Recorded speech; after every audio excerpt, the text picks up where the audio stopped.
इस वक्त की बहुत बड़ी खबर आ रही है और खबर आ रही है बीजेपी से। जी हां, बीजेपी के अध्यक्ष का चुनाव अब टल गया है और ये तय हो चुका है कि बीजेपी के अध्यक्ष जेपी नड्डा ही रहेंगे, जिस बात का दावा लगातार डीवी लाइव की तरफ से भी किया जा रहा था। अविनाश जी, हाँ बिल्कुल, डीवी लाइव की तरफ से हम लोग लगातार इस चीज़ को बोल रहे हैं कि अध्यक्ष पद को लेकर आरएसएस और बीजेपी हाईकमान के बीच में जो टकराव चल रहा है, उस टकराव के केंद्र में जेपी नड्डा है।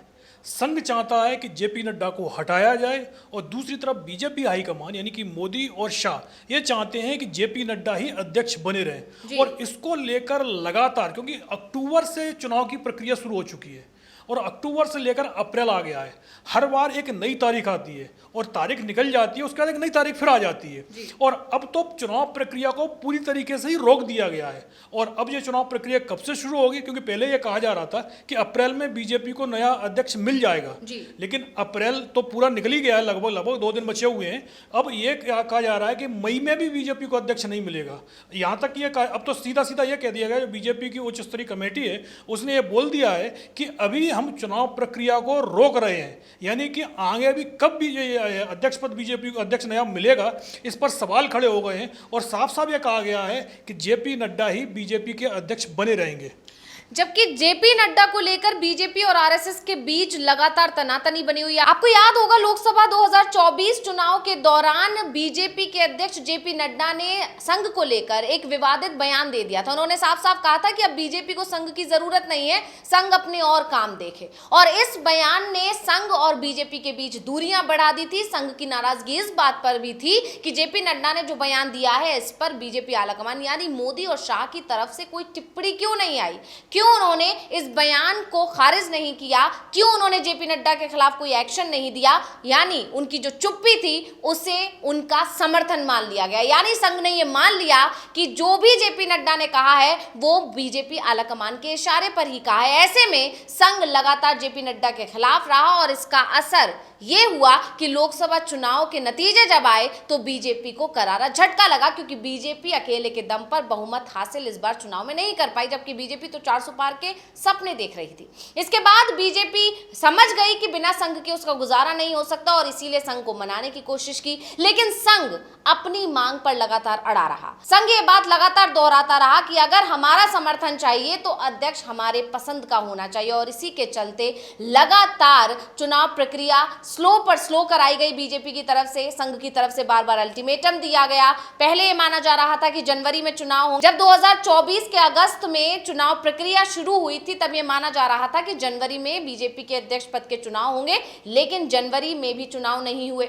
उसके बाद बीजेपी आलाकमान की तरफ से ऐलान हुआ कि जब दिल्ली विधानसभा चुनाव हो जाएंगे तब वहां पर चुनाव कराए जाएंगे बीजेपी अध्यक्ष को लेकर। लेकिन फिर दिल्ली चुनाव के बाद भी चुनाव को टाला गया, आगे बढ़ाया गया और फिर यह माना जा रहा था कि संघ ने अल्टीमेटम दे दिया है कि अप्रैल में हर हाल में बीजेपी अध्यक्ष मिल जाना चाहिए नया। लेकिन अब जो खबर आ रही है उसने साफ साफ बता दिया है कि बीजेपी आलाकमान संघ को पूरी तरह किनारे लगा चुका है और अब संघ के साथ बीजेपी आलाकमान आर पार के मूड में है। जबकि पिछले दिनों खबर ये आ रही थी कि संघ ने साफ साफ अल्टीमेटम दे दिया है कि एक चीज आप अपने पसंद की रख सकते हैं, या तो बीजेपी अध्यक्ष का पद अपने हाथ में रखिए या फिर पीएम की कुर्सी। तो अब बड़ा सवाल ये है अविनाश जी, अब संघ क्या करेगा? यानी बीजेपी आलाकमान ने तो दो टूक बता दिया कि हमारा जो अध्यक्ष है वो तो जेपी नड्डा ही रहेंगे, लेकिन आगे अब पीएम पद को लेकर क्या स्थितियां बनेंगी, क्या संभावनाएं दिखाई दे रही हैं? नहीं देखो, अभी तो चुनाव है नहीं है। लोकसभा का चुनाव जो होना है वो 2029 में होगा और इसी को लेकर क्योंकि नरेंद्र मोदी को भी इस चीज़ का एहसास है कि अगर आरएसएस की पसंद के व्यक्ति को बीजेपी का अध्यक्ष बना दिया जाता है तो फिर अगला नंबर उन्हीं का आने वाला है, क्योंकि फिर यह कहा जाएगा कि आप 75 साल के हो गए हैं, आप कुर्सी छोड़िएगा। और बहुत ज़्यादा यदि नरेंद्र मोदी को आरएसएस पर उसके बाद समय देगा तो 1 या 2 साल तक का समय दे सकता है। लेकिन 2029 का चुनाव फिर नरेंद्र मोदी के नेतृत्व में एनडीए और बीजेपी नहीं लड़ेगी। उस समय बीजेपी की तरफ से कोई नया प्रधानमंत्री आ चुका होगा और इसी के चलते नरेंद्र मोदी और अमित शाह की पूरी कोशिश शुरुआत से ही चल रही थी कि जेपी नड्डा को ही अध्यक्ष बनाए रखा जाए। और दूसरा ये है कि यदि नड्डा की जगह किसी और को बनाना जाना पड़े तो फिर वो बीजेपी हाईकमान ही तय करे। उसमें संघ की ज़्यादा कोई बस खाली उनको नाम भेज दिया जाएगा, संघ मोहर लगा दे, लेकिन संघ की तरफ से नाम तय नहीं किया जाए। ये शुरुआत से ही चल रहा था। और जैसा आपने बोला कि जो लोकसभा चुनाव के समय पर जो बयान दिया था जेपी नड्डा ने, ये बात तो संघ के सभी नेताओं को पता है कि विदाउट अमित शाह और नरेंद्र मोदी की सहमति के जेपी नड्डा इतना बड़ा बयान नहीं दे सकते हैं। और इसको लेकर ही संघ की नाराजगी तो वो अलग है ही है, क्योंकि संघ नहीं चाहता कि जेपी नड्डा या जेपी नड्डा जैसा कोई दूसरा शख्स बीजेपी का अध्यक्ष बने। और इसीलिए जो संघ की तरफ से शुरुआत में संजय जोशी का नाम लेके आया गया, लेकिन संजय जोशी को लेकर तो आपको पता है कि किस तरीके से बीजेपी हाईकमान में साफ साफ रेड सिग्नल दिखा दिया गया। यहाँ तक कि जिन लोगों ने संजय जोशी के नाम के पोस्टर भी लगाए, उन सभी को नोटिस जारी कर दिए गए जी। तो ये तो तय हो गया कि जो आरएसएस की तरफ से जो नाम आएगा उसको बीजेपी हाईकमान पूरी तरीके से खारिज कर देगा।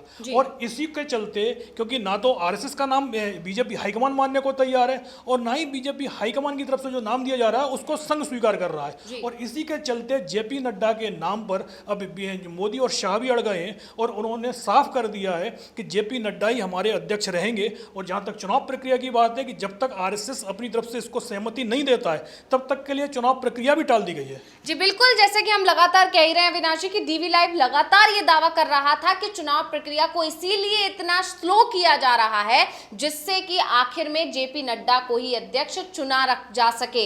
यानी अब बीजेपी आलाकमान की तरफ से ऐलान कर दिया गया है कि कोई बदलाव नहीं होने जा रहा है, जेपी नड्डा ही अध्यक्ष रहेंगे। यानी ये तो साफ है कि बिहार विधानसभा चुनाव अब जेपी नड्डा के नेतृत्व में ही लड़ा जाएगा और उसके आगे हो सकता है बंगाल विधानसभा चुनाव और जो दूसरे राज्यों के चुनाव है बंगाल के साथ, वो सभी के सब अब बीजेपी अध्यक्ष जेपी नड्डा के नेतृत्व में ही लड़े जाएंगे। क्योंकि जैसा कि आपको बता दें 2024-25 में भारतीय जनता पार्टी के प्रदेश अध्यक्ष के चुनाव कई राज्यों में हुए, क्योंकि राष्ट्रीय अध्यक्ष का जो चुनाव है शुरू होने से पहले कम से कम 50% राज्यों में संगठनात्मक चुनाव पूरे होने जरूरी होते हैं, ऐसा नियम है बीजेपी का। और उस मीटिंग में ये अल्टीमेटम दे दिया गया था बीजेपी आलाकमान को कि आप जल्द से जल्द बीजेपी अध्यक्ष चुन लीजिए नया और तभी संघ आपको आगे समर्थन करेगा। लेकिन जिस तरह से बीजेपी आलाकमान ने अपना फैसला संघ को सुना दिया है, अब संघ नाराज दिखाई दे रहा है और ये माना जा रहा था कि संघ ने जिस तरह से अल्टीमेटम दिया उसको देखते हुए अप्रैल में कम से कम 19 राज्यों के चुनाव बीजेपी करवा लेगी। लेकिन अब खबर आ रही है कि बीजेपी ने अपना जो चुनाव प्रक्रिया है उसको आगे के लिए टाल दिया है। टालने का साफ साफ मतलब है अविनाश जी की सिंपल सी बात है कि जेपी नड्डा को बनाए रखने के लिए बीजेपी आलाकमान जो अभी तक दूसरी तिकड़ में लगा रही थी, जब उसकी कोई भी तिकड़म नहीं चली तो उसने सीधे सीधे अपना फरमान अब संघ को भी सुना दिया है कि इसमें कोई बदलाव नहीं होने जा रहा है। हाँ बिल्कुल, क्योंकि जिस तरीके से चुनाव टाला गया है, क्योंकि अभी अप्रैल चल रहा है और मई पहले एक बात कही जा रही थी कि मई में चुनाव प्रक्रिया शुरू की जा सकती है, क्योंकि जो 36 राज्य और यूनियन टेरिटरी हैं उनमें से आधे यानी आधे से ज़्यादा यानी 19 राज्यों में या यूनियन टेरिटरी में बीजेपी के जो संगठन चुनाव पूरे हो जाने चाहिए थे। लेकिन जिस तरीके से पिछले 4 महीने में सिर्फ 2 राज्यों में चुनाव हुए हैं, क्योंकि 12 राज्यों में तो चुनाव पहले हो चुके थे, सिर्फ 2 राज्यों में चुनाव हुए हैं, उससे साफ दिख रहा था कि इतना स्लो ये प्रक्रिया कर दी गई है कि चुनाव अप्रैल मई में हो ही नहीं हो पाए। अब इस चुनाव को अनिश्चित काल के लिए टाला गया है और यह तय है कि यदि 3-4 महीने चुनाव नहीं होते हैं तो फिर यह कहा जाएगा कि अब बिहार चुनाव आ गया है, क्योंकि चुनाव से जस्ट पहले यदि चुनाव नया अध्यक्ष पार्टी को मिलेगा तो अपनी नई टीम नहीं बना पाएगा और उसका असर बिहार जैसे राज्य पर पड़ेगा। तो फिर बिहार चुनाव के चलते चुनाव टाला जाएगा, फिर बिहार चुनाव जैसे ही खत्म होगा वैसे ही 5 राज्य के चुनाव आ जाएंगे।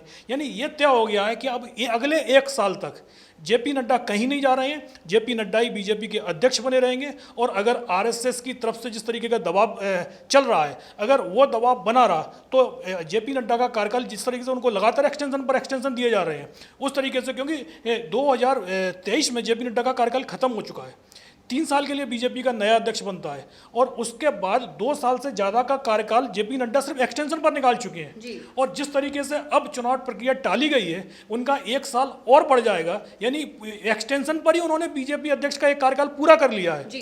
तो संघ कुछ भी करे लेकिन बीजेपी हाईकमान ने जो सोच रखा है वही होना है और ये तय हो गया है कि जेपी नड्डा ही बीजेपी के अध्यक्ष रहेंगे और जेपी नड्डा की जगह यदि कोई दूसरा शख्स आएगा भी तो बीजेपी हाईकमान की पसंद का ही आएगा। इस पूरे मामले में अब आरएसएस को बीजेपी हाईकमान यानी मोदी और अमित शाह ने एक तरह से पूरी तरीके से किनारे कर दिया है। जी बिल्कुल, उन्होंने अपना मैसेज संघ तक पहुंचा दिया है कि मर्जी तो अब बीजेपी आलाकमान की ही चलेगी, यानी अगर जेपी नड्डा जाएंगे तो भी जो दूसरा अध्यक्ष होगा वो बीजेपी आलाकमान यानी बीजेपी हाईकमान की पसंद का ही होगा। ऐसे में अब सभी की निगाहें हैं संघ पर कि संघ इस पूरे मामले को लेकर अब क्या प्रतिक्रिया देता है। तो बहुत बहुत धन्यवाद अविनाश जी तमाम जानकारी देने के लिए, और इसी के साथ मुझे यानी अंशिता को दीजिए इजाजत। नमस्कार।